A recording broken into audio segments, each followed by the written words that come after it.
आपको मेरा नमस्कार। मेरा नाम अभय राणा है और मैं नारायण स्वामी कॉलेज ऑफ नर्सिंग का छात्र हूँ। और आज मैं आपको टाइफाइड के ऊपर एक हेल्थ एजुकेशन दूंगा, यानी स्वास्थ्य शिक्षा। तो आप जानते हो कि टाइफाइड क्या होता है?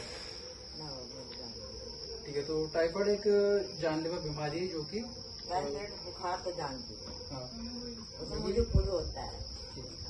तो फिर एक सैल्मोनेला टाइफा नाम के जीवाणु के कारण होता है, क्योंकि दूषित खाने खाने की वजह से फैलता है। और ये क्या करता है, हमारे जो पेट में आते होती है ना छोटे, उसे प्रभावित करता है और हमारे पूरे रक्त में फैल जाता है, खून में। तो फिर इसके कुछ सिम्टम होते हैं, जैसे कि तेज बुखार आता है, पेट में दर्द होता है, सर दर्द होता है।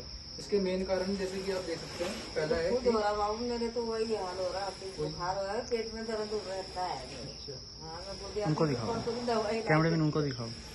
हाँ, तो उसका मेन कारण यही है कि सबसे पहले जैसे कि दूषित खाना होता है। जैसे कि हम बाहर जाते हैं, अगर स्ट्रीट फूड होता है, तली हुई चीजें खा रहे हैं, तो फिर लोग जो है हाथों में कोई जैसे ग्लव्स नहीं पहनते हैं, ऐसे हाथ से, जैसे इसमें दिखा रखा, ऐसे हाथ से भी कर देते हैं, बना देते हैं गंदगी और वही खा लेते हैं। तो फिर हमारे पेट में उसका बैक्टीरिया चल जाता है।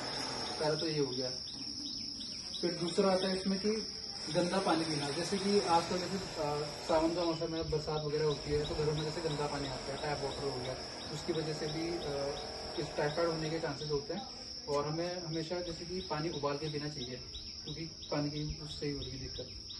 तो इसके बाद है हाथ ना धोना। अगर हम कोई भी काम करते हैं और हम हाथ ना धोते हैं उसके बाद और खाना खाने लग जाते हैं, तो फिर उसकी वजह से हमारे पेट में बैक्टीरिया इस पर पहुँच जाता है। फिर इसके बाद जैसे कि गंदी लैट्रिन है, जैसे वॉशरूम, तो हम उसे साफ नहीं करते, उसका इस्तेमाल करते हैं, तो फिर उसके साथ जो उसका बैक्टीरिया है वो हमारे साथ हमारे संपर्क में आके हमारे मतलब घर वालों में भी फैल सकता है और बाहर भी फैल सकता है। उसके बाद है गंदगी में रहना। जैसे कि स्लम एरिया होगा, झोपड़पट्टी वगैरह ये सब होगी, पानी वाला नाली की जगह होगी, तो वहाँ जैसे कि आज सावन वगैरह भी चल रहे हैं, तो फिर डेंगू वगैरह का भी ज़्यादा लक्षण दिखने लग जाते हैं। फिर ये बात तो हम भी समझे। इसके बाद इसके लक्षण आते हैं टाइफाइड के। तो सबसे पहला है कि तेज बुखार होना। जब टाइफाइड होता है उसके 6 दिन या 30 दिन के अंदर इसके तेज बुखार के लक्षण दिखने लग जाते हैं पहला। उसके बाद है कि भूख ना लगना। तो जब टाइफाइड होता है तो फिर हमें भूख की मतलब इच्छा ही मर जाती है खाने की, और वजन भी खाया नहीं जाता। मैं तो कई बार मर मर के बैठी टाइफाइड बुखार में। और फिर इसके बाद एक ये सिम्टम होता है कि लाल चकत्ते पड़ने लग जाते हैं शरीर में, रेड रोज स्पॉट भी बोलते हैं इसे। फिर उसके बाद आता है कि पेट में दर्द होना। टाइफाइड में ये होता है कि पेट में दर्द वगैरह लग जाता है, क्योंकि वो हमारे आंतों में फैलने लग जाता है।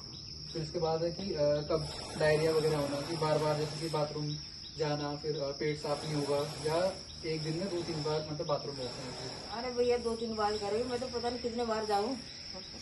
मेरी यही सबसे ज्यादा परेशानी यही है मुझे। फिर इसके बाद आता है इसमें सिर दर्द होना, बहुत तेज इसमें सिर दर्द होता है टाइफाइड में।